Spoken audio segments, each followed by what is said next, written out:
pitkäjänteisyys, kova työ, tavoitteet, yhteinen treeniporukka. 3 Alppimajassa vietettyä leiriviikkoa selvittävät, millaista harjoittelu on kylmenevässä ja pimenevässä Suomessa. Kestävätkö urheilijat houkutukset lähteä ulkomaan leirille? Tämä on Temptation Alppimaja Suomi, Suomi, Nastola, Pajulahti, Suomi.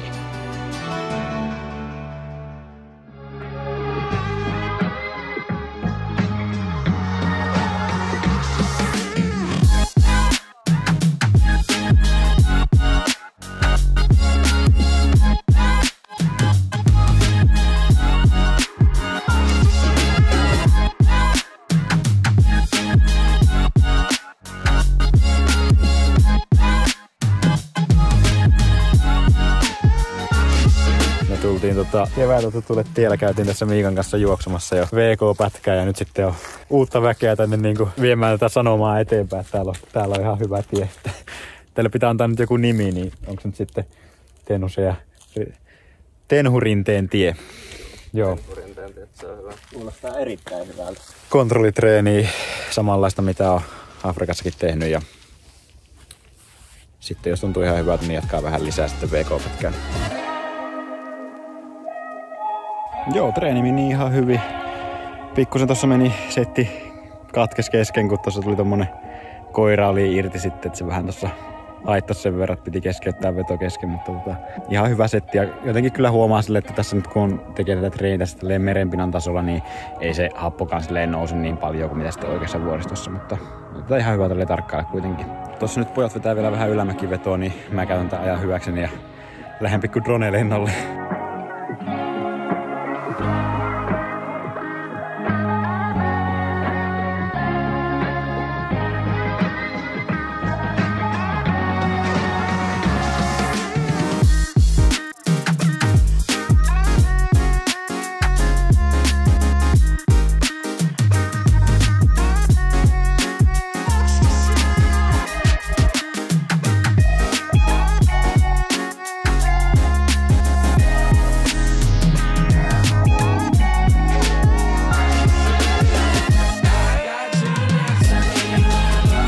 Kyllä nyt ihan hyvä porukka kanssa tässä leirillä ja itsellä on tuntunut siltä, että on sopeutunut paljon nopeammin vielä tuohon korkeeseen silleen, mitä aiemmin.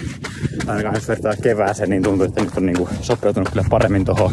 Ja toki ensimmäinen kerta, että tulee jo tässä vaiheessa harjoituskautta tämmönen pidempi leiri. Et yleensä mulla on tullut silleen tammikuussa ja sitten keväällä siinä huhtikuussa, mutta nyt tulee sitten jo marraskuussa.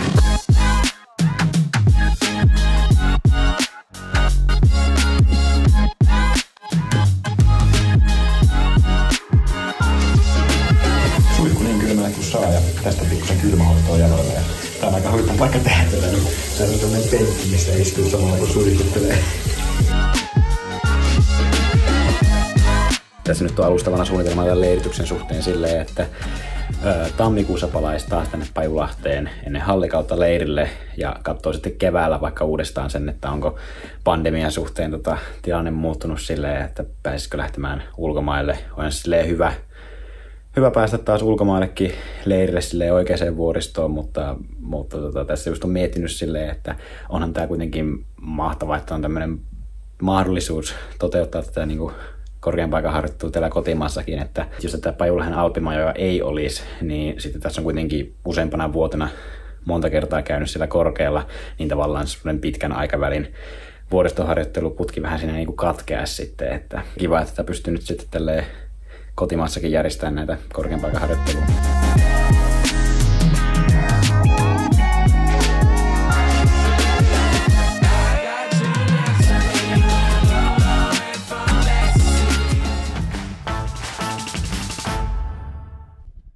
Päivä 9, kello 14.56.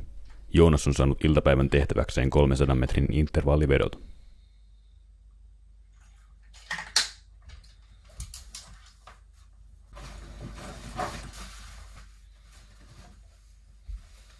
Alppimajassa yhtenä hyvänä puolena on se, että tavallaan eletään korkealla, mutta sitten kaikki treenit tehdään tässä niin kuin merenpinnan tasolla.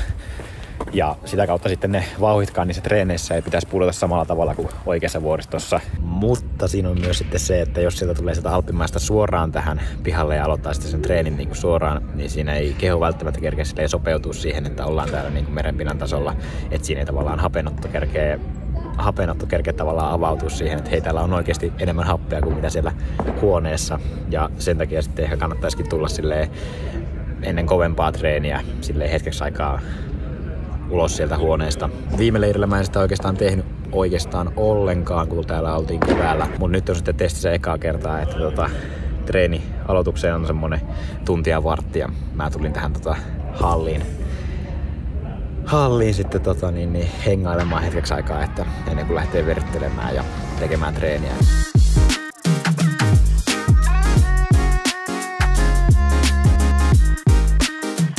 Sitten vaan setti käyntiin. Mulla kellosta hajosi tää ihme lenksu, joka pitää tätä remmiä tässä, niin tää nyt heiluu tästä tälleen.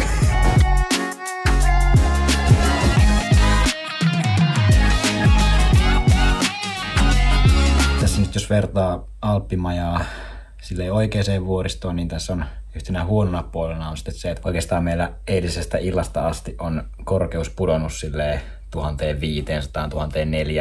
1500–1400. Se on johtunut siitä, kun tänne on tullut lisää porukkaa majoittumaan ja lisää huoneita on siis tähän niin kuin nostettu tähän korkeuteen ja se on niin kuin tätä koneistoa, tämän talon niin kuin koneistoa kuormittu sitten sen verran, että meillä sitten lähti toi korkeus sitten putoamaan ja nyt tässä sitten ollaan oltu oikeastaan vuorokausi jo silleen, että ei ole ollut ihan kunnon korkeutta, että nyt se on noussut johonkin tuohon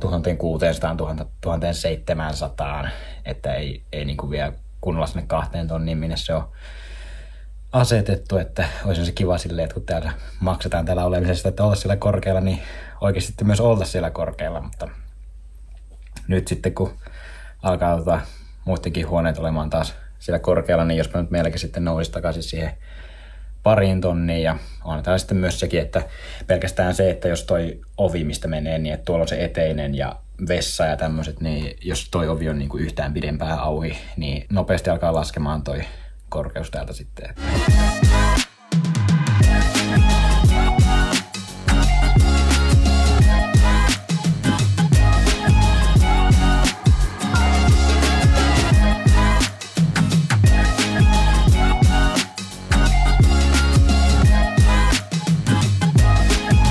Tonneja luvassa. Harjoituskauden ensimmäiset tonnit, niin tietää, että se tuntuu varmaan aika pahalta, mutta pitää niitä tonnejakin tehdä. Eihän sitä voi sanoa, että se kestävyys juoksisi, jos ei tonneja vedä. Vai mitä siitä tumaa Vilho, että... Asia on just näin. Katsottiin just, että on muuten komeen näköinen letka sieltä, että... En ole ikinä nähnyt, että olisi näin pitkä letka vetäisi tonneja kerralla täällä. Joo, lähdetään vähän harventaa tota letkaa tosta, että 3.20 vauhtia, eli tarkoittaa sitä, että seuraava pysäkki on sitten mulle lähtö, 3.15, mistä mä aloitan.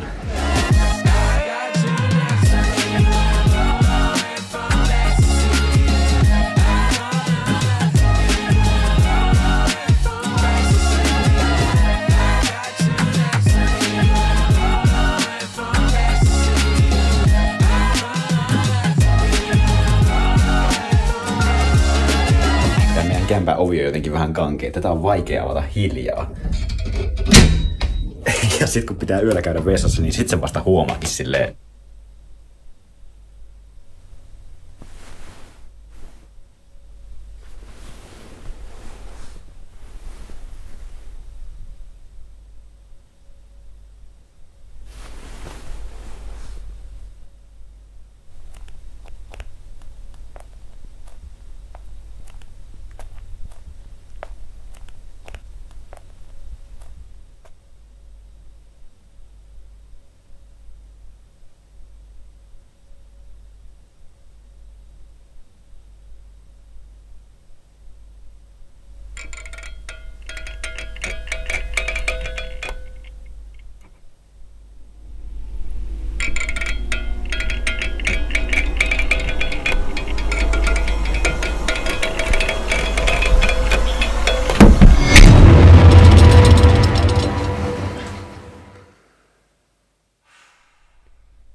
Nyt on viikko jäljellä leiriä, päätään vlogi tähän ja mä viime videon lopussa sanoin, että tykätkää videosta ja se video sai tosi paljon enemmän tykkäyksiä kuin mikään muu vlogi, niin tykätkää ihmeessä ja pistäkää kanava tilaukseen ja nähdään sitten joulukuussa.